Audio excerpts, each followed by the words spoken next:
l'entraide judiciaire donc, auprès des autorités judiciaires canadiennes à l'effet d'entendre Yacouba Isaac Zida. Ça fait débat, hein, des gens, comme vous l'avez dit, sur ce plateau qui pensent qu'il n'est pas donc, un super Burkinabé et que c'est lui qui doit venir donc, au Burkina répondre et non la justice qui doit se déplacer pour aller l'entendre au Canada. Moi, je ne sais pas à quelle logique ça répond, donc je ne peux pas m'aventurer là-dessus. Hein. Je sais qu'en 2016, la procureure Maïsa Sérémé disait que en dehors du cas Zida, le dossier avançait parce que plusieurs autres militaires de l'ex-RSP, le régiment de sécurité présidentielle, avaient été entendus et qu'il y avait même des inculpations d'hommes de l'ex-RSP qui avaient été sur le terrain en son temps. Donc bon, ça m'étonne qu'aujourd'hui on ne parle plus que des Zida. On ne parle pas des autres implications, on ne parle pas des autres responsabilités. On oublie même que Maïsa Sérémé ajoutait que la hiérarchie militaire ne voulait pas collaborer jusqu'au moment où elle parlait l'année dernière. Comme cette année, c'était un communiqué de presse, c'était difficile de lui envoyer des questions. Sinon, quand elle avait fait sa conférence de presse, elle avait expliqué que même la hiérarchie militaire, y compris le chef d'état-major général des armées, n'avait pas accepté de collaborer avec le juge d'instruction, parce qu'il y a un juge d'instruction sur ce dossier-là, pour expliquer comment les forces de défense et de sécurité se sont organisées, se sont déployées sur le terrain le 30-31 octobre 2014. Donc, pour moi, hein, si c'est difficile d'avoir Zida, il ne faut pas bloquer pour autant le dossier. Il ne faut pas bloquer pour autant le dossier. Parce qu'on voit que dans les affaires Thomas Sankara, dans les affaires Norbert Zongo, dans les affaires Putsch avorté de 2015, on fait avancer les dossiers, même s'il y a des accusés qui ne sont pas là. Voilà. Donc il ne faut pas s'arrêter. Il faut continuer à faire les investigations éventuellement et à aller au procès. D'accord. Alors, oui, vous voudrez intervenir? Oui, justement, parce qu'on a l'impression que comme Zida n'est pas là, le dossier ne peut pas être jugé. Ou du moins, ça ne peut pas avancer. C'est ce que je retiens essentiellement de cette communication. Alors que Yassine Kafando n'est pas là. Mais le dossier, comment on appelle ça? Sankara avance. Blaise Compaoré n'est pas là, ça avance. Zongo n'est pas là, ça avance. Comme Zida n'est pas là, on ne peut pas avancer. Et ça, je ne suis pas d'accord. Je ne suis pas d'accord parce qu'il y a des gens qui peuvent répondre au moins de ce qu'ils ont fait, en attendant qu'on puisse connaître de ce qu'ils ont fait. Mais c'est d'autant plus curieux que... C'est là, moi, c'est d'autant plus curieux. Comme Maïsa Sérémé a dit, Zida était le chef des opérations. Mais le chef des opérations, là, il est désigné par un autre chef, non? Tout à fait. Puisque lui, il est chef des opérations sur le terrain, non? Il a un chef, non? J'imagine que c'était Bourema Kéré, non? Bourema Kéré a un chef, non? J'imagine que c'était le général Gilbert Guengéré, non? Mais est-ce qu'ils ont été entendus dans le même dossier? Est-ce qu'ils ont dit qui ils ont envoyé sur le terrain, qui était chef des opérations, qui était son adjoint et qui avait les armes? Et en ce temps, Blaise Compaoré était toujours chef suprême des armées. Parce que si on essaie d'investiguer en faisant le tour de la question, je pense qu'on peut coincer Zida. Parce que s'il ne veut pas parler et qu'il y a suffisamment d'éléments pour impliquer sa responsabilité, là on peut, même s'il n'est pas entendu, envoyer un mandat d'arrêt international contre lui. Mais la situation est telle qu'il n'a jamais été entendu sur le dossier. C'est pourquoi je pense qu'ils ont même besoin de plusieurs millions pour aller même l'écouter d'abord. Tout à fait. Pour lui demander. Alors que moi, j'ai déjà dit sur ce plateau, ça fait 1 an, je risque de me répéter. Moi, j'ai interviewé le général Yacouba Isaac Zida 2 fois de suite. Et il a dit la même chose pratiquement sur ce qu'il a fait le 30 et le 31. Et il a dit que lui, il a passé son temps à dire à ses hommes de tirer en l'air et de reculer vers Kossia. Voyez-vous? Donc j'imagine que quand les juges vont aller le voir, là, il va dire à peu près la même chose. Et moi j'avais dit l'année passée en son temps, bon, si les juges là, veulent l'interview de Zida, les juges là, peuvent avoir accès à l'interview de Zida. S'ils avaient fait avancer le dossier, parce que si là on est suspendu à une seule personne, alors qu'on a compté une trentaine de morts. Ça vole pas haut, je voudrais dire que, comme Rabo, je ne comprends pas cette démarche des juges à vouloir aller entendre Zida au Canada. Ça, je ne comprends pas cela, d'autant plus que moi, j'aurais bien imaginé qu'il était possible quand même, hein, dans l'instruction de ce dossier, de situer les responsabilités. Et si on a besoin des IDA, d'entendre des IDA, je crois qu'il y a des moyens dont les juges disposent pour pouvoir l'entendre à travers les mandats d'arrêt ou du moins cette coopération avec le Canada. Mais tel que le communiqué a été libellé, on a l'impression qu'il y a un blocage. Il faut entendre Zida qui était le chef des opérations. Il est même vu comme étant le suspect numéro 1 selon les premiers éléments de l'enquête.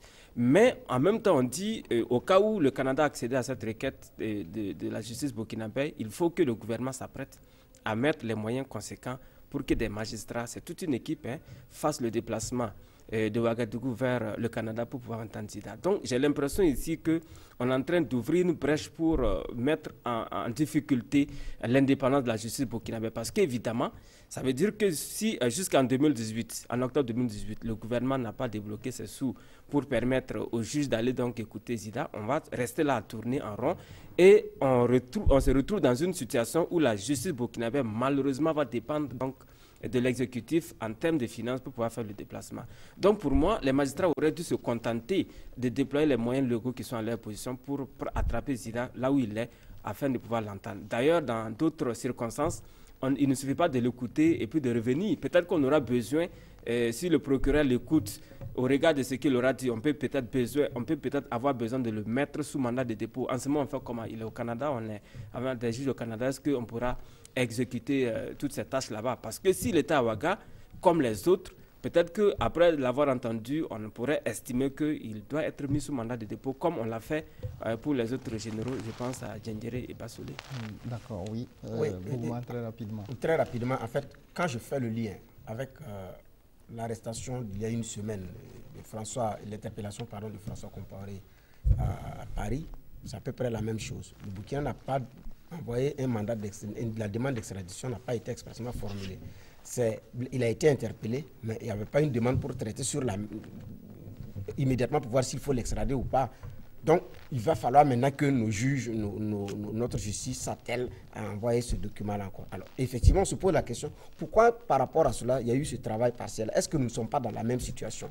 Toujours faire en sorte qu'on allume les choses étape par étape pour trouver toujours des arguments pour justifier du fait que ça n'avance pas. C'est la question que moi je me pose, parce que je m'étais posé la question de savoir pourquoi. Alors que s'il y avait la demande d'extradition en même temps, par exemple pour lui, ça allait aller vite. Mais ça traîne. Est-ce que nous ne sommes pas dans la même façon de faire, où on place les éléments c'est sciemment fait, à tel enseigne qu'à chaque étape, on a des arguments pour dire que bon, il y a eu cela, comme ça, ce n'est pas encore fait là, ça prend du retard, comme ça, ce n'est pas encore fait, ça prend du retard. Alors que, est-ce que c'est pas expressément fait? Nous voulons qu'on nous démontre le contraire, c'est tout simplement ce qu'on demande. Oui. Comme il a dit, vous arrivez, il reconnaît coupable, on fait quoi? L'extrader immédiatement, vous allez faire quoi? D'accord. Alors, on va entendre peut-être travailler sur cette question et puis évoluer dans le débat avec le prochain sujet. Bon, oui. Je n'ai pas grand-chose à ajouter de ce que les uns et les autres ont dit, sauf que j'ai ce pressentiment que ce n'est pas demain la veille. C'est pas demain la veille. En tout cas, l'actualité cette semaine a été également marquée, vous l'avez déjà évoqué hein, sur ce plateau, par l'interpellation et la libération de François Compaoré en France. Il avait été interpellé à l'aéroport Charles de Gaulle sur la base d'un mandat d'arrêt international émis par la justice burkinabé qui veut l'entendre dans le dossier Norbert Zongo. Alors, cette interpellation en début de semaine avait suscité beaucoup d'espoir hein, au Burkina Faso. Oui, c'est soulagement. Hein. Non, mais il ne faut pas que ça vous étonne. Hein. François Compaoré, en termes d'image, faisait partie des hommes politiques les plus détestés hein, en son temps. Et un statisticien avait fait des travaux là-dessus, sous forme d'enquête par sondage, et les Burkinabés l'avaient dit. Ils avaient cité François Compaoré, Gilbert Guinguéré, Fatou Guinguéré, parmi les hommes politiques qui avaient une mauvaise image auprès de l'opinion. Parce que les gens reprochent beaucoup de choses à François Compaoré. Ils pensent que c'est lui-même qui a fait exactement comme en 1966 avec Denis Amego, Maurice Amego, qui a fait chuter son frère. De la même façon, les gens pensent que c'est lui qui a contribué à la patrimonialisation de l'État.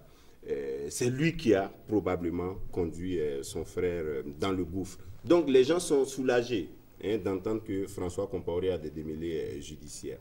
Donc ça, je peux comprendre. Mais de la même façon, vous aurez remarqué que les gens étaient tout de suite déçus parce qu'ils n'ont pas compris la procédure. Ça ne pouvait pas être autrement que ce qu'on a vécu, c'est-à-dire permettre à la justice française de l'entendre, savoir ce qu'on lui reproche et comprendre pourquoi on dit qu'il est impliqué dans ce dossier, avant d'attendre éventuellement que la justice burkinabé envoie à la justice française suffisamment d'éléments pour justifier une éventuelle extradition. Maintenant, ça je quitte maintenant le domaine judiciaire pratiquement. Moi je crois que c'est purement politique. Moi je crois que la France est dans une démarche de préparation de l'arrivée au Burkina du président Emmanuel Macron et qu'il faut préparer l'opinion burkinabé de sorte qu'au moment où Emmanuel Macron va arriver ici, que l'opinion soit favorable au président français. C'est pourquoi, pour moi, la procédure va rester pratiquement en l'état. Le statu quo va demeurer. Et au moment où Emmanuel Macron va se retrouver à Ouagadougou, nous serons dans l'espoir que François Compaoré va être extradé. Une fois qu'Emmanuel Macron va repartir, on va mettre le dossier dans le tiroir. Non, je ne vois pas un autre schéma possible. Parce que si la France aurait voulu, si la France avait voulu collaborer avec le Burkina Faso pour interpeller François et l'extrader, c'est depuis mai que le mandat d'arrêt international a été lancé. Et la France avait connaissance du mandat d'arrêt. Il a fallu que François Compaoré dise dans Jeune Afrique que lui circule librement et qu'il n'a même pas d'ailleurs de traces du mandat d'arrêt en question pour que la France se sente embarrassée. En réalité, l'embarras de la France se trouve dans le fait que nous, on a appris que le mandat d'arrêt a été dissimulé quelque part et que, en réalité, c'est en France que François vit. Nous, on ne savait pas. Puisqu'on nous disait tout le temps qu'il était au Bénin, en Côte d'Ivoire, on savait tout sur François Compaoré, sauf qu'il vivait avec sa famille en France. Donc, quelque part, la France s'est sentie embarrassée. Et donc là, elle fait d'une pierre deux coups. Elle arrange son image de pays de justice, de démocratie et de droits humains. Et en même temps, elle prépare très bien l'arrivée d'Emmanuel Macron ici. La preuve, c'est que ce n'est pas seulement cette action-là que la France met en œuvre pour préparer l'arrivée de Macron. Vous avez vu les dons de matériel militaire, vous voyez les sorties médiatiques de l'ambassadeur. Donc, il faut tout faire pour que Emmanuel Macron ne soit pas lié, quoi. Bernard Bougouma, vous partagez l'avis de Rabo sur cette question politique qui finalement préparerait l'arrivée de Macron à Ouagadougou? Mais entièrement, parce que François l'a dit dans l'interview, mais de toute façon, il dit qu'il a investigué. Il a même pris le temps de chercher à savoir. Ses avocats français ont investigué, il n'y a rien. Lui circule librement. Donc, comme il a dit ça à Ouagadougou, dans certains cercles, ça a chauffé. Il faut demander à l'ambassadeur, mais qu'est-ce qui se passe? Donc c'est comme ça que vous faites. Mais comme Macron arrive, les enfants de Sankara, je ne parle pas de Philippe et de son frère, ceux qui sont à Ouaga vont demander des comptes à Macron. Ça au moins c'est clair. Il y en a qui ont à certains rendez-vous, en tout cas ont subtilement glissé ça à l'oreille de l'ambassadeur. Donc les enfants de Sankara vont attendre Macron à Ouaga par rapport à la levée secret défense dans l'affaire Thomas Sankara, l'avancement de la commission rogatoire également qui piétine, mais aussi par rapport à François Compaoré qui dit que lui, il est libre entre Paris et Abidjan. Donc, monsieur le démocrate, il risque d'entendre encore ce que Thomas Sankara lui-même avait dit à François Mitterrand. Bon, la France ibelle est toujours en train d'être salie par des gens indignes. Ces propos-là, Macron, en tout cas, était à deux pas, ou bien est toujours à deux pas de les entendre à Ouaga. Et il sait. Ils ont su et rapidement, il fallait colmater les brèches. Mais comme Rabo l'a dit, moi, je ne vois pas le schéma de François jusqu'à Ouaga pour le moment. Mais en tout cas, la justice burkinabé quelle justice? C'est pas la même justice. Ou a introduit une demande d'extradition qui va suivre son cours et qui va être analysée. Vous voyez les délais, il y a des délais. Oui. Mais il y a des délais. Pourquoi est-ce que la demande d'extradition n'a pas été envoyée au même moment que le mandat? Première question. Et deuxièmement, écoutez, même les dossiers que nous avons à Ouaga, là, ça prend combien de temps? Ce n'est pas celui qui est à Paris qui ne va pas traîner. Et puis, il y a un délai. On a combien de temps pour déposer? On a 20 jours pour déposer. La justice française a un délai. Voilà, un délai pour traiter. Plusieurs semaines, en tout cas, pour traiter. Et donc, Macron va venir, il va repartir. On dit, bon, monsieur Compaoré, jusqu'à près du côté, bon, on lui remet son passeport en attendant qu'il temps. Et puis, bon, à Ouaga, nous, on se fâche encore sur les réseaux sociaux. Et puis, la vie continue. Moi, pour le moment, je ne vois pas le colis estampillé François Compaoré à Ouaga. Pour le moment. j'attends de voir. Et c'est en ce moment que notre justice va commencer à nous donner des signaux forts par rapport à cela. Mais je pense que c'est compte tenu du calcul de l'arrivée d'Emmanuel Macron, je pense que c'est ça qui pèse sur la balance. Sinon, les Français voyaient bien François à l'aéroport, à l'entrée comme à la sortie. Oui. Alors, je voudrais dire que, peut-être pour répondre à Bernard, que le procureur a dit clairement que le mandat d'arrêt et puis la demande d'extradition ne peut pas l'ensemble. Parce que quand on émet un mandat d'arrêt, on suppose qu'on ne sait pas où se trouve l'intéressé, on l'émet. Le mandat d'arrêt est international. Le pays qui arrive à l'identifier fait un signal et à partir de ce moment, on fait donc la demande d'extradition. Je crois que c'est ce qui a été fait dans le cas d'espèce parce que le ministre Bagourou a dit clairement que la demande est partie.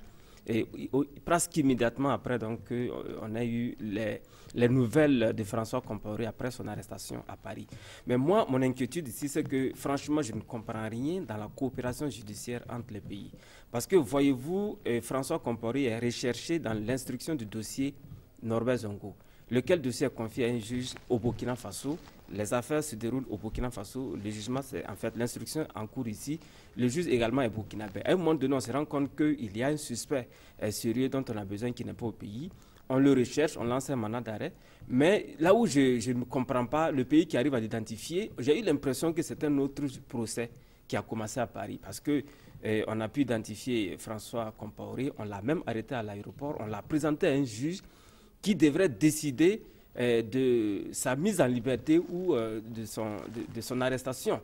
Et le juge, en toute indépendance, a décidé que François Compaoré pouvait être toujours en liberté en attendant justement que le dossier se poursuive. Et on décide même de façon autonome à Paris qu'il est en liberté sous contrôle judiciaire. J'ai l'impression qu'il y a deux juridictions différentes qui gèrent cette affaire. Pour moi, à ma compréhension, en tout cas, je suis un profane certainement, mais j'aurais voulu donc que lorsque un pays a besoin d'un suspect et que le pays qui arrive à identifier le suspect, que son travail se limite à l'emballer et à l'envoyer donc. Non, non, je n'ai pas dit que c'est comme ça. Mais non, la logique est telle que si ça se passe comme ça, il peut y avoir de l'arbitraire. Oui. Parce que la France peut dire, bon, on le cherche. Oui. Est-ce qu'on le cherche pour un motif valable? Voilà. Est-ce que c'est politique? Est-ce que c'est pas un motif politique? Est-ce que c'est pas un règlement de compte? Donc le juge français qui est responsable de l'application ou qui est garant de l'application de la loi en France va être sûr que les droits de celui qui est recherché au Burkina Faso là sont respectés. En fait, et il va avoir une communication entre les deux justices, de sorte que la France ne se rende pas complice d'arbitraire. Tout à fait. Voilà. Donc je crois que la précaution est liée à ça. Je comprends tout à fait cette démarche. Je ne suis pas en train de mettre en doute la légalité de la démarche, mais je suis en train de me poser des questions. Est-ce que ça n'aurait pas pu être autrement? Parce que ce sont les tests qui le permettent. Je sais que la France est vraiment un grand pays de démocratie et qui ont tenté en tout cas de respecter les textes autant que possible. Donc c'est ça, un peu ça ma lecture. Pour moi en tout cas, on a besoin d'un citoyen qui a commis un crime, en tout cas qui est suspecté dans un crime quelque part. On devait pouvoir l'envoyer dans les meilleures conditions afin qu'il puisse être entendu par le juge d'instruction Burkina. Maintenant pour revenir à l'histoire d'Emmanuel Macron, je crois que c'est effectivement lié, mais je crois effectivement à l'indépendance de la justice en France pour que l'exécutif français ne soit pas dans une dynamique pour utiliser le justicier toujours en France pour permettre, j'allais dire, baliser le terrain pour que le président français puisse arriver à Ouagadougou sans être obligé de répondre à certaines questions embarrassantes, notamment sur le dossier Thomas Sankara, sur le dossier Norbert Zongo et tout. On espère en tout cas que l'indépendance de la justice, enfin, la séparation des pouvoirs est une réalité en France, parce que c'est eux qui nous donnent les exemples. Oui, on va écouter Drissa Traoré sur cette question. Vous croyez que la justice française va extrader alors François Compaoré vers vous? Bon, ce n'est pas une profession de foi. Bon, en fait, je me dis que les inquiétudes soulevées par les uns et les autres sont justes. C'est-à-dire que c'est un dossier où vraiment qui suscite assez d'interrogations. Mais bon, je dirais que peut-être à la décharge peut-être de la justice française, je dirais que est-ce que la justice burkinabé donne assez de gages pour vraiment, comme le disait Rabo, pour laisser peut-être pour faire extrader François Compaoré comme ça? Est-ce que il n'y a pas de dessous de règlement de compte? C'est un régime, il fait partie d'un régime déchu. il y a tous ces aspects-là. Est-ce que ce n'est pas la justice des vainqueurs qui est en train de se mettre en œuvre quand on sait que dans cette même affaire, on avait prononcé un non-lieu? Est-ce que maintenant, on s'est dit que non, la justice elle est suffisamment indépendante et que vraiment elle est disposée maintenant à juger François Compaoré? Donc il y a toutes ces questions certainement que le juge français va se poser. Maintenant, quand on voit, comparaison n'est pas raison. Ce qui est arrivé par exemple à Djibril Bassolé, on le prend, on dit non, c'est un frère, il a participé à un coup d'État en septembre 2015. On le met en prison pendant 2 ans avec des charges à couper le souffle. Et vers la fin, il n'y a qu'une seule charge qui est retenue contre lui. Donc, il y a tous ces aspects qui peuvent peut-être faire douter vers le juge français. Est-ce que, bon, il n'y a pas de dessous autour de cette affaire? Mais toujours est-il qu'il appartient effectivement à la justice burkinabé de montrer vraiment des gages vraiment d'une justice indépendante, vraiment. Puisque, bon, ce qui s'est dit, on dit non, on a l'opinion. Si je dis une certaine opinion, peut-être c'est faire un jeu à certaines personnes, mais toujours est-il que il y en a qui ont peut-être désigné François Compaoré comme le coupable, le principal. Il est déjà jugé. Voilà, il est déjà jugé par la rue. Donc tout ça là, c'est des choses vraiment qui peuvent faire peur, c'est-à-dire qui peuvent amener le juge français à poser assez d'interrogations quant à l'extradition éventuelle de François Compaoré. Donc je me dis qu'il appartient vraiment à la justice burkinabé de montrer que, et il appartient au parquet de bien communiquer pour vraiment donner des garanties que François Compaoré à Ouagadougou va bénéficier d'un juge du site équitable. D'accord. Oui, Bougouma, très rapidement. Oui, ok, très rapidement. En fait, par rapport à ce que je vais dire, ce sont des professionnels du droit, notamment des avocats qui disent que les 2 documents pouvaient être envoyés au même moment. Et là, ça facilitait les délais de traitement. Donc, je tiens ça par ces avocats-là. Et maintenant, pour effectivement, la justice burkinabé doit pouvoir monter un dossier béton qui puisse résister. Je pense que l'une des faiblesses qui pouvait être reprochée, c'était quand la personne risque la peine capitale, alors qu'effectivement au Burkina, jusqu'à présent, ce n'est pas encore aboli, alors que la dernière exécution date des années 1970. C'est un argument suffisamment qui peut également peser dans la balance au niveau de la justice burkinabé.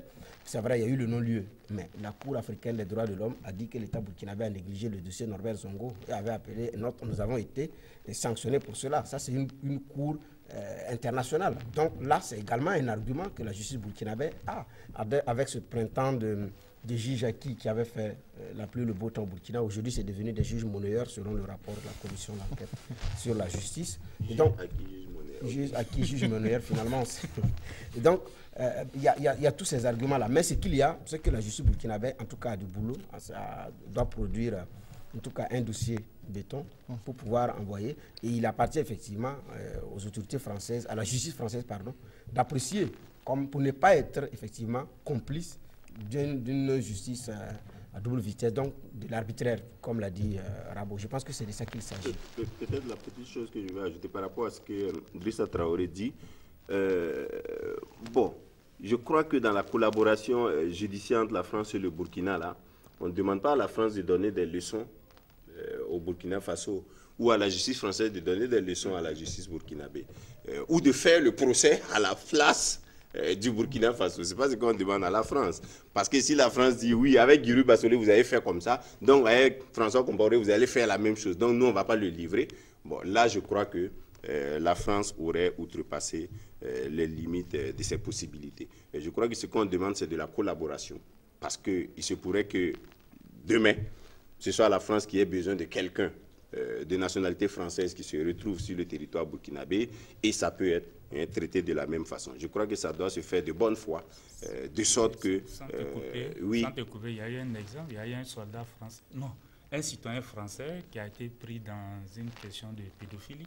Oui, des militaires français, 2 militaires français. Bon, oui, que le Burkina a livré. Mais c'est au nom de la coopération judiciaire. Parce que, justement, exactement, dans les accords entre la France et le Burkina, surtout dans le cadre du déploiement de la force française au Burkina, c'était prévu exactement comme ça. C'est pour vous dire que ça ne fait pas du bruit quand c'est la France qui demande de livrer un Français qui est sur le sol burkinabé. Par contre, quand c'est nous qui demandons, on donne l'impression que chez nous, là, il n'y a pas de magistrats qui connaissent leur travail, c'est des grands garçons, c'est des Africains qui ne connaissent rien au droit. Là, moi, je ne suis pas d'accord. Il y a un détail aussi qu'il faut voir. Est-ce qu'il n'a pas acquis aussi la nationalité française? Non, mais même s'il a acquis la nationalité... Non, la nationalité française, il peut avoir la nationalité française. Mais est-ce qu'au moment de la commission des faits, il était déjà français? Parce que ça, c'est un détail. Voilà, c'est un détail qui est très important. Parce que s'il a eu la nationalité hier, alors que c'est avant-hier qu'il y a eu les faits, ça ne peut pas courir. D'accord. En tout cas, on va évoluer dans ce débat et puis parler en tout cas d'une autre affaire, d'un autre sujet, en tout cas qui défraie la chronique au Burkina Faso. Alors, depuis plus de 10 jours, il s'agit bien sûr de la fameuse vidéo montrant Simon Compaoré, ministre d'État, ministre de la Sécurité, Kalachnikov en main, habillé de gilets pare-balles au domicile d'un des députés démissionnaires du groupe parlementaire UPC. Alors, en début de semaine, les partis membres du cadre de concertation du chef de file de l'opposition politique ont demandé la démission de Simon Compaoré. Avant donc de rentrer dans le vif du sujet concernant cette demande de démission, quel commentaire, je vais dire, vous inspire cette vidéo donc, qui fait le buzz depuis quelques jours à Ouagadougou? C'est une vidéo surréaliste, je dirais. On l'a tous vu, on avait bien voulu croire que ce n'était pas vrai, mais tout porte à croire que c'est une réalité, une triste réalité. Et je crois que dans la même vidéo, Simon Compaoré a dit clairement que Zéphirin Diabré sera convoqué lui aussi pour être entendu. Et quelques temps après, on entend Zéphirin Diabré à l'occasion de cette réunion dont vous faites cas, qui dit également en tant que chef de file de l'opposition qu'une plainte sera déposée contre Simon Compaoré. Alors, sans revenir dans tous les détails de cette vidéo et de tout ce que ça a créé comme scandale national et international à mon avis, j'aurais bien voulu que ce que Simon Compaoré a dit dans sa vidéo-là, qu'il exécute, c'est-à-dire qu'il convoque Zéphirin Diabré afin qu'il puisse être entendu par la justice.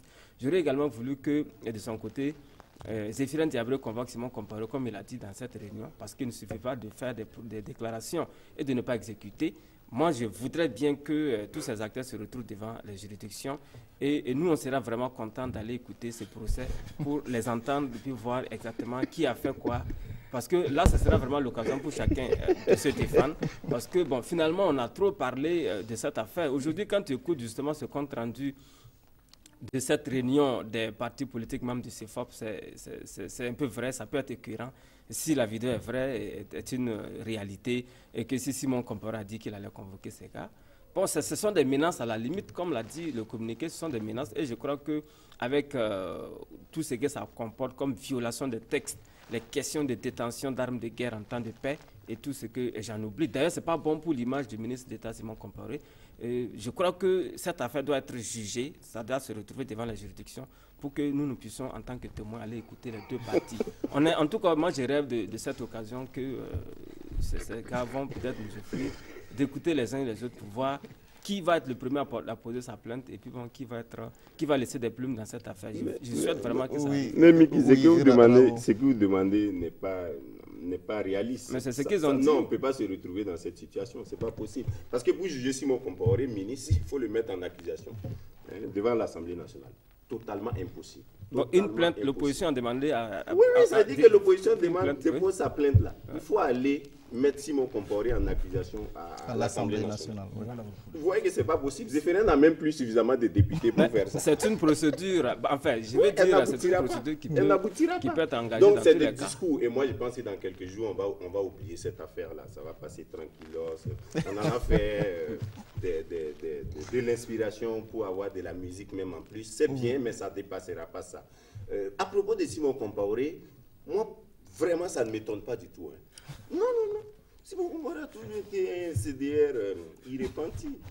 Voilà, moi, j'ai déjà dit à une autre occasion que Simon Compaoré a distribué des gourdins ici pour nous bastonner quand nous étions étudiants et quand nous marchions pour demander vérité et justice pour Norbert Zongo. En son temps, il avait nié les faits. Il avait dit que s'il y a quelque chose que lui peut distribuer, ce sont des Bibles, parce qu'il est fils de pasteur. Mais moi, quand je suis devenu journaliste, j'ai rencontré quelqu'un qui a dit que lui, il était le chef des gourdins de Simon Compaoré. Voilà. Donc, ça ne m'étonne pas du tout. Les gens font du bruit parce que peut-être qu'ils n'ont pas de sujet dans l'actualité, mais ça n'ira pas au-delà de ça. C'est quand même grave qu'un ministre... Non, ça c'est évident. Mais c'était grave quand il distribuait les gourdins. Donc, il était maire de Ouaga. Il distribuait des premiers magistrats de la ville. Il distribuait des gourdins. Mais Blaise Compaoré l'a protégé. Donc aujourd'hui, Roch-Marc Christian Kaboré va encore le protéger et rien ne va lui arriver. Maintenant, en termes d'image, patati patata, ça c'est ceux qui ne connaissent pas Simon Compaoré qui sont étonnés. Voilà. Et le CEFOP qui demande à Simon Compaoré de démissionner, ça aussi, moi je ne vois pas un projet comme ça se réaliser. Parce que Simon Compaoré aujourd'hui, après le décès de Salif Diallo, c'est l'aile du MPP. Et c'est lui pratiquement qui est le chef du parti et qui gère le pouvoir. Parce que le président étant au-dessus de la mêlée, c'est Simon Compaoré, le chef des opérations du pouvoir. Donc un gars comme ça peut être lâché. Il ne peut pas démissionner de son poste de ministre de la Sécurité. Parce qu'aujourd'hui, là, c'est lui qui surveille les gens du CDP qui peuvent comploter contre le pouvoir. C'est lui qui surveille les terroristes qui nous tapent tous les jours. Vous voyez Roch-Marc Christian Kaboré en train de confier ce boulot-là à quelqu'un d'autre. Il n'avait pas les suivre alors. Hein? Comme il nous tape tous les jours. Non, il les suit, mais il ne peut pas les suivre totalement. Voilà, il n'a pas tous les moyens pour les suivre. Mais en tout cas, pour moi, c'est un épiphénomène. Ça peut être grave pour les Occidentaux qui n'ont jamais vu ça. Mais pas moi, en tout cas. Pas moi. Alors, cette vidéo aussi donne un peu raison à Zéphirin Diabré qui, depuis l'affaire des démissions, avait clairement dit que c'est un coup qui a été organisé par le pouvoir en place. Bernard. Oui, bon, sous l'angle politique, effectivement, je pense que ce qui a d'ailleurs fait que le ton de Diabré a été durci, c'est surtout ce côté-là. Parce que c'est un des 13. C'est un des 13, il était chez un des 13, alors que le MPP a toujours dit non, nous ne sommes pas là, et c'est pas nous. Et, bon, et les propos de Simon tendent à confirmer que c'est eux et menacent maintenant Diabré. Donc, ça, vu sous ce prisme-là, on ne peut pas faire une autre lecture. Voilà. Maintenant, quand tu as dit, Simon, bon, est-ce qu'il peut mieux faire en termes de comportement, Simon? Non. Il ne peut pas mieux faire. Maintenant, qu'est-ce qu'on fait pour colmater les brèches? C'est ce que le président fait toujours. C'est ce qu'il fait toujours. Avec Achille Tapsova, il a colmaté les brèches. Avec les routiers, il a colmaté les brèches. Avec l'UNAPOL, il a colmaté les brèches. C'est sûr qu'avec ça, je ne sais pas comment il va faire, mais il va colmater les brèches puisqu'il ne veut pas le lâcher. En fait, c'est ça aussi la réalité, quoi. Donc, bon, il a de la chance qu'il ait un monsieur qui est là, colmater ses brèches, et puis bon, lui, il s'en fout, il continue. Bon, jusqu'à quand, comment est-ce que ça va se gérer? Pour le moment, on ne sait pas. Voilà. Mais les Diabrés ont raison de durcir le ton, mais je pense que c'est parfois mieux de miser sur des actions qui peuvent aboutir. Là, ça vous fait gagner des points que de miser sur des actions qui ne peuvent pas aboutir. Ça ne peut pas vous faire gagner des points. On a vu Diabré s'est promené dans certains médias à Ouagadougou avec un document en main pour confirmer que la SANES Aorgo de la CNSS est mêlée à des malversations. Ça n'a pas abouti. C'est où? Toi, tu perds des points dans l'opinion.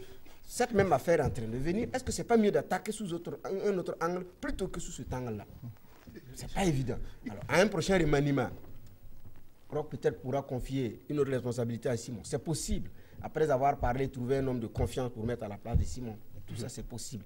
Mais si ça ne tenait qu'à de la volonté de ce CDR, trempé jusqu'aux os, comme Rabo l'a dit, irrépenti, ce ne sera pas possible. Parce que Simon va toujours garder, c'est l'endroit où se plaît, où se sent CDR, voilà, où se sent le CDR, où se sent là. Avec Kalash. Avec Kalash en même maintenant. Avant, il sortait sans Kalash. Maintenant, il sort avec Kalash et gilet pare-balles. Vous allez voir Simon avec béret maintenant en tenue. Il monte en étape, il monte en puissance parce que le CDR est en train d'engranger des galops. D'accord, oui, le spectacle que nous allons voir. Simon Compaoré, c'est vraiment le principal boulet du régime. le principal boulet vraiment de ce régime-là. Mais je pense que les faits... Effectivement, personnellement aussi, ça ne m'étonne pas. Hein, venant de Simon, ça ne m'étonne pas. Parce que c'est aussi le ministère vraiment où il se sent le plus. Pas forcément que, bon, terme, mais il se sent le plus parce qu'il s'agit... Quand il était maire, on le voit. Il sortait avec les policiers derrière, il est devant pour détruire les hangars, voilà, anarchiquement, autre chose opposée. Mais il a toujours été comme ça, certes. Mais je me dis que cette fois-ci, est-ce qu'il n'est pas en train de dépasser les bornes? Parce que dans un pays, à moins d'encourager les gens à croire que nous sommes réellement dans une république bananière. À moins d'encourager les gens à croire que non, dans ce pays, il n'y a que l'incivisme. C'est un acte d'incivisme notoire. C'est-à-dire un ministre de la Sécurité, ministre d'État de surcroît, chef du parti qui gère le pouvoir, se comporter de la sorte, on pense qu'il a été très mal inspiré. Parce qu'il ne s'imaginait pas qu'un jour, on allait retrouver ça dans une vidéo, et sur les réseaux sociaux. Et puis, si mon ministre de la Sécurité, est-ce qu'il ne crée pas plus de problèmes qui n'apportent des choses? Parce que quand on voit, depuis qu'ils étaient dans l'opposition, quand ils ont quitté le CDP, allaient créer le MPP, vous avez vu ce qu'il a fait des 2 policiers? Il a eu l'information qu'il y a 2 policiers qui les filaient, il les prend, amener chez lui à la maison, et il les montre comme ça, des images. C'est-à-dire divulguer l'image des policiers. Ça, c'était déjà un fait suffisamment grave qu'on lui confie vraiment le ministère de la Sécurité. On l'a fait, certes. Mais vous voyez, dans la police, ça ne va pas. Que ce soit dans le corps de la sécurité, c'est des divisions de corps. Gendarmes, policiers, militaires, bon, qui ne fait pas totalement parler, mais gendarmes et policiers. C'est un corps qui est en train de, peut-être, je ne dis pas que c'est lui, mais ça ne va pas. Mais s'il n'arrive pas à rassembler, s'il n'arrive pas vraiment à tenir tous ces problèmes, mais qu'on lui cherche peut-être un autre poste où peut-être il peut bénéficier. Même s'il veut, on peut peut-être lui affecter un camp militaire pour lui permettre de s'exhiber comme il le veut. Mais toujours est-il que je ne pense pas qu'il soit vraiment bien indiqué à être ministre de la Sécurité. Parce qu'en son temps, vous vous rappelez, il y a des OSC, même si je ne cautionne pas tout ce qu'ils font, mais il y a des OSC qui avaient eu en son temps demandé vraiment c'est qu'on fasse un jeu d'échelle musical pour qu'on le mette à quelque part d'autre. Mais il n'a pas voulu, parce que bon, c'est le numéro 2 du régime actuellement. Donc, on verra ce que ça va donner. Si Roch persiste, du moins, le président du Faso persiste à le laisser, je crois que c'est 6 mois qui va peut-être précipiter les choses. Oui, très rapidement. Alors, je voudrais dire que il est peut-être important de saluer ici la clairvoyance de sa famille politique, le MPP, depuis ce scandale. Parce que moi, j'ai observé un peu l'évolution des événements. Je salue en tout cas le silence du MPP autour de ce scandale, parce que c'est un silence qui montre un peu que c'est vraiment un scandale. Donc, on aurait pu imaginer un scénario où le MPP allait sortir tenter de le défendre alors qu'il est en erreur. Donc, c'est un silence que vraiment moi je salue au niveau du MPP, parce que nous-mêmes, on a tenté d'inviter des membres du bureau politique national du parti au pouvoir pour débattre autour de ce scandale de Simon Compaoré. Ils nous ont dit en hors micro que c'est quelqu'un qu'on ne peut pas défendre par rapport à cette situation. Donc, c'est vraiment une situation qui a été gérée avec diplomatie au niveau du MPP. Je crois que c'est le chef de l'État qui est embarrassé face à ça. Oui, Bernard, très rapidement. Oui, mais comme ils l'ont dit, c'est le chef de l'État qui est embarrassé. Sinon, ce n'est pas Simon, la guéguerre des corps, là, ce n'est pas Simon qui l'a exacerbé. Il est prêt à recommencer. C'est un vieux débat, c'est très ancien, la rivalité des corps. Ça, c'est vrai, on a vu des affrontements même ici, voilà, sous Blaise Compaoré. Ils se sont même rentrés dedans. Sous la transition. Voilà. Donc, en réalité, c'est des problèmes que nos forces de défense et de sécurité traînent depuis longtemps. Et donc, maintenant, par rapport à cette affaire Simon Compaoré, comme vous l'avez dit, mais Simon sait pertinemment qu'il était filmé. Il savait. Il a même regardé la caméra. Si vous observez l'ambiance, vous voyez que ceux qui sont autour savent qu'ils sont filmés. Mais comme il n'est pas de la génération 2.0, il n'a pas su, ou bien il ne s'est pas mis en tête que ça peut se retrouver un jour en ligne. Autrement dit, il aurait fait arrêter, mais Simon Compaoré aimant également les éclats, peut laisser faire. C'est-à-dire qu'il peut ne pas avoir... Non, je crois qu'il ne savait pas qu'il était en erreur. Ça, je suis sûr. Hein. Laisser filmer un truc, c'est dire que bon, ce que j'ai fait, c'est tout à fait normal. Tout à fait normal. Et que ça ne doit pas créer un scandale. C'est nous qui sommes éthérés, comme Rabo l'a dit. Voilà, pour lui, c'est un fait banal. Lui, c'est un fait tellement banal que bon, il puisse se filmer au domicile. Bon, c'est un fait banal. Il n'a pas su que c'était une erreur. Donc, c'est après, il se rend compte que bon, comme ça s'est retrouvé sur la place publique, et la question qui lui a été posée, il dit que lui, ces choses-là, lui, il ne les connaît même pas. Internet, lui, c'est des choses qu'il ne connaît pas. Bon. En fait, en même temps, ça interpelle tout un chacun par rapport à ses agissements aujourd'hui. Mais l'autre aspect, l'autre lecture dont on doit en faire également, c'est la protection de ceux qui étaient là. Moi, je vois un garçon qui fixe bien la caméra. Bon, ce monsieur, il est innocent.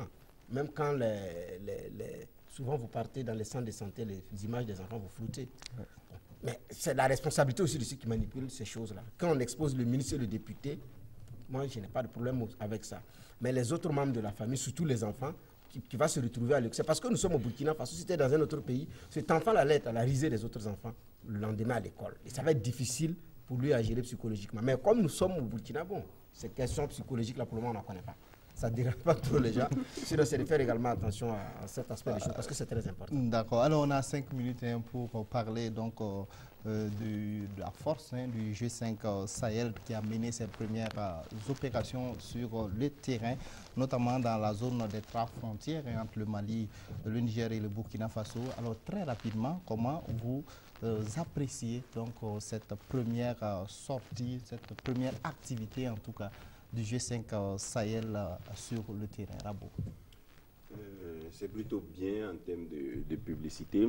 Sinon, pour ce que j'ai lu comme article dans la presse et Internet à propos de ça, on dit que cette opération-là ne peut pas se mener sans l'accompagnement des forces françaises, Barkhane, voilà. Il s'est dit même que quand les troupes du G5 Sahel doivent passer la nuit à un endroit, il faut que les militaires français aillent faire un déminage préalable.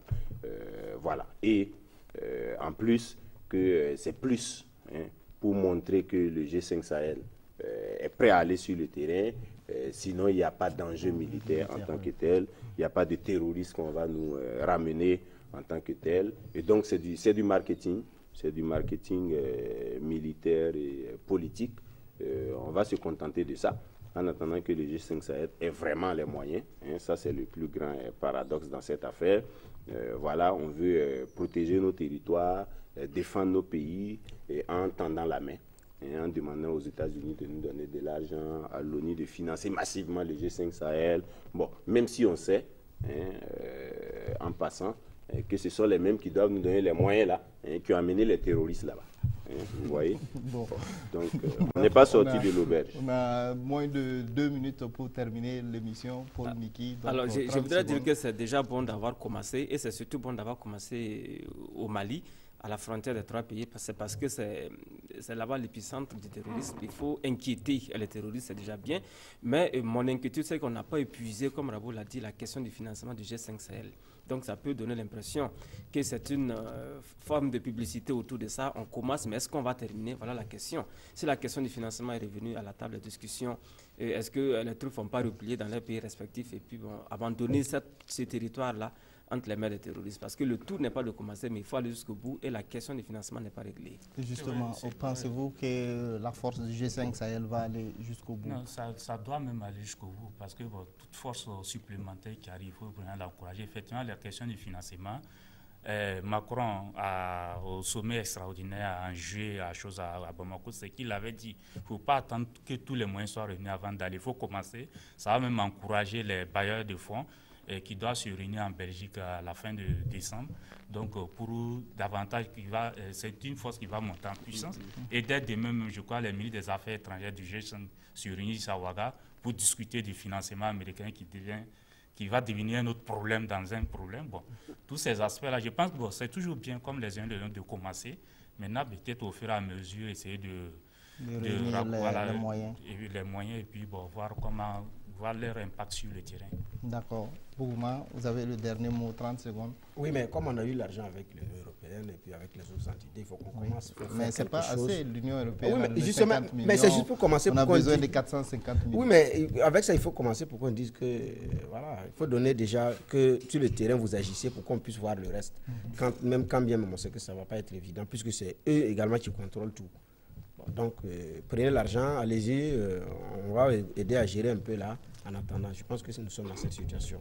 D'accord. En tout cas, merci à tous d'être venus sur ce plateau pour analyser l'actualité de la semaine avec nous et avec nos téléspectateurs également. Et je rappelle très rapidement que j'étais sur ce plateau avec Drissa Traoré des éditions Le Pays, Bernard Bourma de Watt FM, Soumaïla Rabo de la radio Savane FM et Paul Miki Rwamba de Ouaga FM. Merci de nous avoir suivis. Restez en compagnie des programmes de la RTB.